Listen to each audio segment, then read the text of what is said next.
Popping trees. Rédicage, Thierry Duval-Destia, Rédicage, Franck Diva, Maharaja deuxième, Maharaja qui revient sur Rédicage, Maharaja les deux favoris, Rédicage, Infinity Foura, Rédicage, Franck Diva, Thierry Duval-Destia, Maharaja est deuxième, Olga Biwell c'est troisième, Oriol Garcia quatrième, Quater Jetli cinquième. Et bonjour à tous les amis et bienvenue sur ma chaîne YouTube. On se retrouve pour le quintet du début de semaine. C'est l'hippodrome de la Riviera qui accueille l'événement du jour.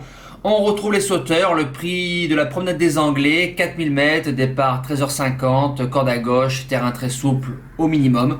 Voilà, 16 partants, d'échefaudage, un quintet très ouvert, donc il peut y avoir des surprises pour une reprise de semaine. On démarre les bases de jeu. Ma gagnante, le numéro 5, Bugs Babouk, Tanguy Andrieux, qui est une très très bonne main, une belle découverte cette année. Yannick Foin qui est à l'entraînement.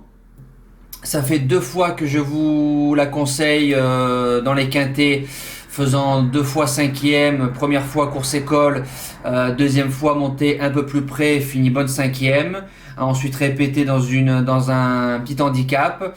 Elle a 2 sur 2 sur les balais de Cannes-sur-Mer, elle a 2 sur 2 dans les quintets. Revenir sur les programmes de Cannes-sur-Mer sera un avantage pour elle.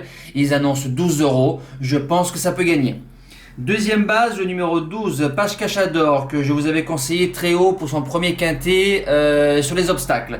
C'est un cheval qui a une classe de plat, donc la longue ligne droite de Cannes-sur-Mer va l'avantager. Ce sera le grand favori de ce quintet-là, Dylan Ubida qui est dessus. S'il n'est pas dérangé sur le tracé de Cannes-sur-Mer, pour moi, c'est limite un coup sûr dans les 3. Le challenger, le numéro 1, Folsom Prison, Ludovic Philippon qui est à la monte. Il a une ligne assez dingue au mois de juillet sur Auteuil. Je vous explique.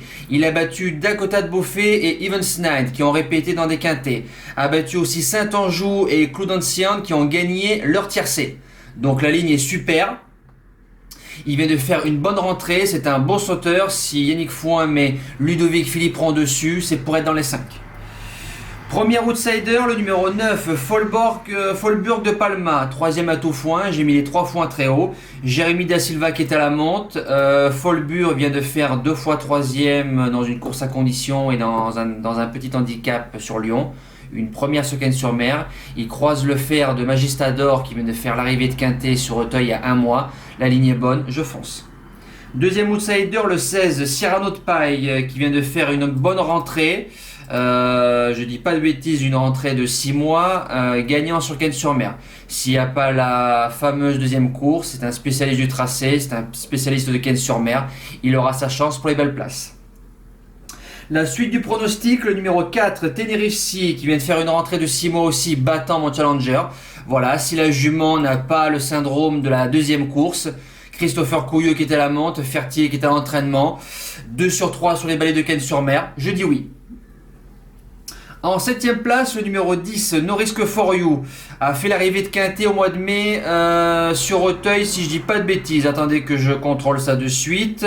C'est ça, sur 4700 mètres, le terrain pas de problème, vient de surclasser un lot sur Fontainebleau, revient dans les handicaps quintet, pourquoi pas.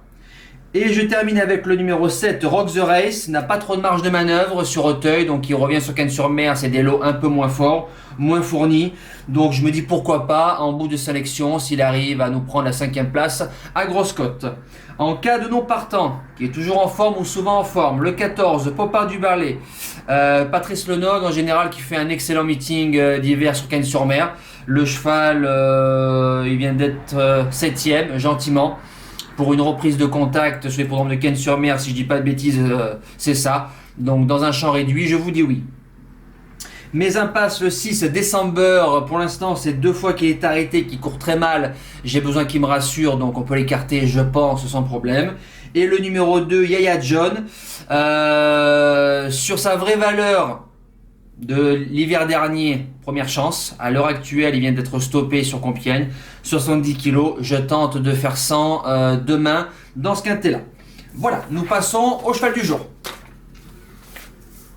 Alors, le cheval du jour, hier, en réunion 1, course 5, le numéro 7, Fado 7, 5 gagnants, 20 placés, qui s'impose très bien. Donc, Bazir a fait ce qu'il fallait. Il a suivi les fuyards Foxtrotzy et Firecracker. Il a repris l'intervalle en haut de la montée ou intersection des pistes pour redonner un second souffle à son cheval. Et à mi-ligne droite, il s'est décalé. Donc, il s'est imposé très très bien. Donc, coup de 2. Ça fait plaisir. Le jeu du jour, c'était Gallius dans le quintet. On l'a attaqué pratiquement toute la course. Fini bon troisième, donc c'est un 5 sur 6 au jeu du jour, très très bien. Pour une première niveau groupe 2, le cheval a fait sa course, donc il n'a pas à rougir d'être battu par Joderi Pré qui lui est supérieur et Gelati Cut qui est un sprinter, donc il n'y a rien à dire. On espère que Elvis du Vallon continue sur cette lancée-là et on espère que Havana Max continue sur la série CDG. Pour lundi, 14 décembre, il n'y a pas de jeu du jour parce qu'il n'y a rien à se mettre sur la dent. Donc on attend pour mardi, jeu du jour, j'en ai un. Le cheval du jour, lundi 14 décembre, en réunion 2, sur l'hippodrome du Mans, course 1. C'est une course de trop montée. Le cheval du jour, c'est un cheval qui m'a beaucoup plu sur l'hippodrome d'Anguin. Il a mis une demi-seconde au mois de juillet à des chevaux comme Grit Mélois, Granit Blanc et Geronimo Quick. 3 chevaux qui ont répété sur Anguin ou sur Vincennes cet hiver.